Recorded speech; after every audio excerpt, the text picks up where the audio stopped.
what was the one feature, aside from obviously the OLED screen, what was the one feature that made you go, actually, yeah, no, that would be nice?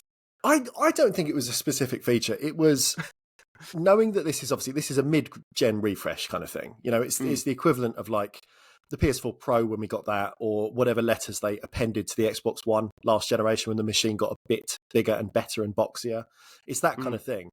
And those refreshes sometimes feel quite underwhelming. Like we've just got the PS5 Slim. There is no tangible difference to the machine internals in that case. So I've got no interest. But if they'd said, oh, it's a bit quieter, or it runs a little bit better or something, I still would have struggled to justify that, I think, for PS5.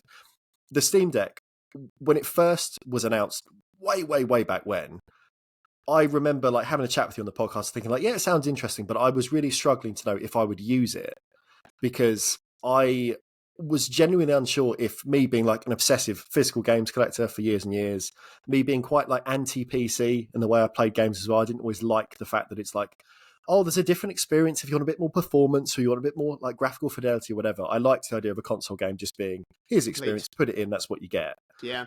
And all these things, I was like, I just don't know if it's for me. And then when I got the Steam Deck, after having to wait for a very long time, it has transformed the way I play games to a point that I never expected it to. And it's not hyperbole. I do exaggerate a lot of the time, but it is not hyperbole to say that I've played the Steam Deck probably every single day of my life since it arrived. Yeah. Or, minus a handful.